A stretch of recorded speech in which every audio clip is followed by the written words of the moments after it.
आणि मला खात्री आहे यात सचिनचाही चॉईस असेलच. मला सुद्धा असंच वाटायला लागलं चैतन्य. त्याचं जे सुरू होतं ना ते अजूनही थांबलेलं नाही. प्रेक्षकांनो, फायनली अस्मिताच्या समोर सचिनचा खरा चेहरा आलेला आहे. ती अर्जुन आणि सायलीची मदत घेऊन आता सचिनला चांगला धडा शिकवणार आहे. त्याचबरोबर आता सचिनने अजून एक कांड केलेला आहे, ते म्हणजे साक्षीला त्याने मदत केलेली आहे महिपतला सोडवण्यासाठी. त्यांनी आता वकिलाच्या मुलीलाच किडनॅप करून आता त्याला ब्लॅकमेल केलेलं असतं. अस्मिता समोर त्याचा खरा चेहरा कसा आला ते पाहूया. अस्मिता बाळाला खेळवत हॉलमध्ये बसलेली असते, पण तिला सतत सचिनचेच विचार येत असतात मनामध्ये. तिचं आता बाळाला खेळवण्याकडे अजिबातच लक्ष नसतं. तेवढ्यातच तिकडून चैतन्य येतो आणि चैतन्य अस्मिताला म्हणत असतो की हॅलो अस्मिता ताई, अर्जुन कुठे आहे? तर अस्मिता म्हणत असते की अरे अर्जुन आणि सायली बाहेर गेलेले आहेत, काही कामानिमित्त, येतीलच आता. तर चैतन्य म्हणतो की अच्छा थांब, मी त्याला मेसेज करतो. मग चैतन्य अर्जुनला मेसेज करतो की मी तुझ्या घरी आलेलो आहे आणि मेसेज करून झाल्यानंतर तो अस्मिताकडे बघतो तर अस्मिता त्याला टेन्शनमध्ये दिसते. तेवढ्यात तिकडून अर्जुनने रिप्लाय केलेला असतो की तू घरीच थांब, मी आलो. तर तो ओके म्हणतो आणि अस्मिताकडे बघतो. अस्मिता त्याला खूपच टेन्शनमध्ये दिसत असते, म्हणून तो तिच्याजवळ जातो आणि मग बाळाशी बोलण्याचं नाटक करतो. तो बाळाला म्हणत असतो की काय बाळा, कसा आहे? पण बाळा, तुझी आई आज खूपच सिरियस झालेली दिसते, तिला अजिबातच घाबरायचं नाहीये आपण. त्यात अश्विन मामा आणि अर्जुन मामा जर काही बोलले ना तर तुझी मम्मा अशी संतापते ना की काही बोलायलाच नको.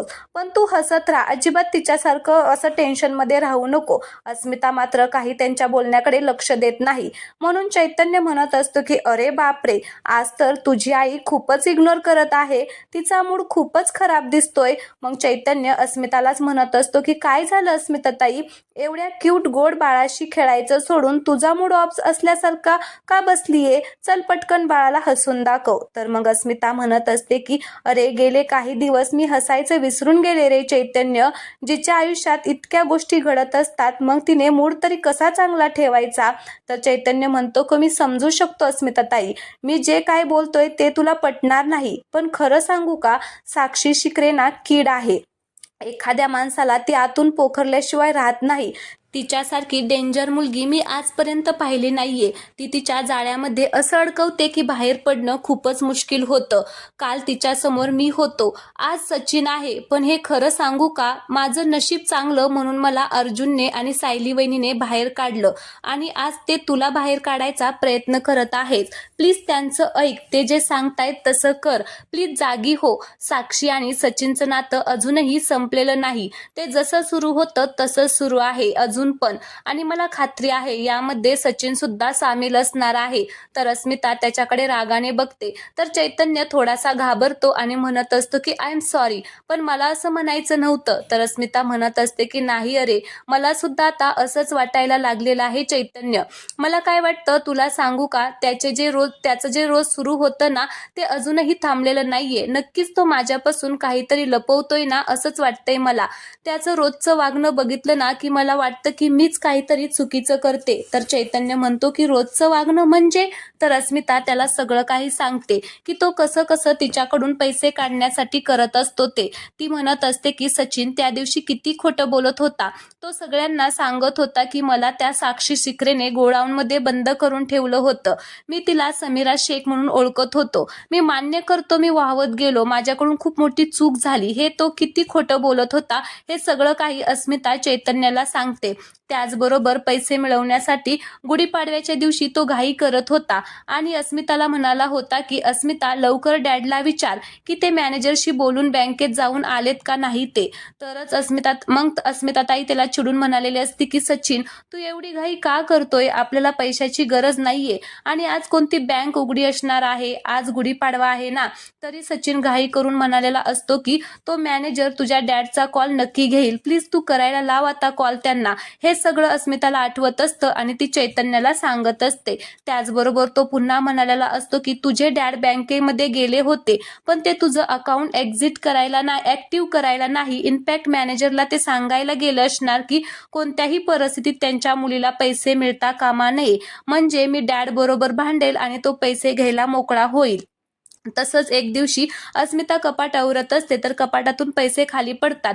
मग अस्मिता सचिनला विचारते की हे पैसे कुठून आणले एवढे? तर तो म्हणतो की तुझे अकाउंट जेव्हा फ्रीज झालं त्यावेळेस आईबाबांकडून मी पैसे मागवले होते, त्यांनीच मला पैसे दिलेले आहेत. किती किती हा खोटं बोलत होता आणि नेहमी मला फसवत होता. हे सगळं आता ती चैतन्याला सांगत असते. चैतन्याला मात्र हे सगळं ऐकून धक्काच बसतो. तर पुढील भागामध्ये आपल्याला असंही पाहायला मिळणार आहे की महिपतला जेलमधून सोडवण्यासाठी सचिन आणि साक्षीने खूप मोठा डाव रचलेला आहे. त्यांनी डायरेक्ट आता वकिलाच्या मुलीलाच किडनॅप केलेलं असतं आणि तिला तिकडे गोडाऊनमध्ये बांधून ठेवलेलं आहे. तर साक्षी आता त्या वकिलाला व्हिडिओ कॉल लावते आणि मग सचिन म्हणत असतो की जर महिपत शिकरेची केस नाही घेतली तर तुझी मुलगी तुला परत भेटणार नाही, ती अशी धडधाकट तुझ्या घरी येणार नाही. आता सचिनने अशी धमकी दिल्यामुळे वकील आता खूपच घाबरलेला आहे. वकिलाला आता व्हिडिओ कॉलवरती त्याची मुलगी सुद्धा बांधून ठेवलेली तिथे दिसते, त्यामुळे त्याला सुद्धा आता खूप जबरदस्त धक्का येते बसलेला आहे. पण वकील आता हे सगळं काही अर्जुन आणि सायलीला सांगणार आहे. ज्यावेळेस तो अर्जुन आणि सायलीला सांगणार आहे त्यावेळेस अर्जुन आणि सायली म्हणत असतात की हा सचिन किती खालच्या थराला जाणार आहे. खरंच एक एक नमुने आहेत. तिकडे ती प्रिया आणि इकडे हा सचिन, आणि हे सगळे आपल्याच नशिबात आलेले आहे. ती प्रिया घरातील सगळ्यांना फसवत आहे आणि हा सचिन अस्मिताताई त्याचबरोबर साक्षीला पण फसवतोय. पण साक्षी सुद्धा काही कमी नाहीये. अजून किती गुन्हे करणार आहे. एका गुन्ह्यातून वाचवण्यासाठी तिने कित्येक लोकांचे बळी सुद्धा घेतलेले आहेत. खरंच ही लोक सुधारणारच नाहीयेत. आता वकिलाने सगळं सांगितल्यानंतर सायली आणि अर्जुन त्याला म्हणत असतात की तुम्ही आता टेन्शन घेऊ नका, तुमची मुलगी सुखरूप तुम्हाला मिळेल, फक्त त्यासाठी तुम्हाला आता एक प्लॅन करावा लागेल. तर तो वकील म्हणत असतो की काय करावे लागेल? तर आता सायली म्हणत असते की तुम्ही आता ही केस घ्या. आता तुम्ही ही केस घ्या म्हटल्यानंतर अर्जुन आणि वकिलाला धक्काच बसतो. तर ते म्हणतात की असं कसं ही केस घ्या? तर सायली म्हणते की माझं ऐका, तुम्ही ही केस घ्या, सगळं काही त्यांच्या म्हणण्यानुसार करा, पण ज्या वेळेस आपण कोर्टामध्ये केस नेईल आणि फायनल निकाल असेल त्यावेळेस मात्र सत्याचा विजय होणार. तुम्ही येते सगळं सत्य सांगा, कसं कसं तुम्हाला ह्यांनी ब्लॅकमेल केलं आणि तुम्हाला खोटं बोलायला लावलं ते सगळं सांगा, म्हणजे ते तुमच्या मुलीलाही सोडतील, तुम्हालाही त्रास देणार नाहीत आणि आपलं काम सुद्धा होईल. मग त्या सचिनला सुद्धा जेलची हवा खायला आपण पाठवूया, असं आता ते तिघेजण मिळून प्लॅन करतात. आता यांच्या प्लॅनमध्ये अस्मिता सुद्धा सामील असणार आहे, कारण अस्मिताला आता तिच्या नवऱ्याचे रूप कळलेलं आहे, त्यामुळे ती आता अर्जुन आणि सायलीला मदत करणार आहे. सचिनला आता चांगलंच जेलमध्ये पाठवणार आहे. प्रेक्षकांनो, सचिनवरती 2 वेळा विश्वास ठेवला अस्मिताने, त्याला सुधारण्याची संधी सुद्धा दिली होती. पहिल्याच वेळेस कळल्यानंतर तिने पुन्हा एकदा त्याला संधी दिली, पण सचिन काही सुधारणारच नाही हे आता अस्मिताला कळलेलं आहे आणि आता ती त्याच्या विरोधात आता लढणार आहे. अर्जुन आणि सायलीची मदत घेऊन. सचिनला मात्र हे कळणार नाही, ते आता अडकत जाणार हळूहळू. त्यांना असं वाटणार आहे की तो वकील आपल्याला खरंच मदत करतोय आणि आपल्या आता म्हणजे साक्षीला वाटतं की आपले डॅड आता बाहेर येतील, पण असं काहीच होणार नाहीये. तर चला प्रेक्षकांनो, आजचा हा भाग आवडला असेल तर प्लीज चॅनलला सबस्क्राईब करा.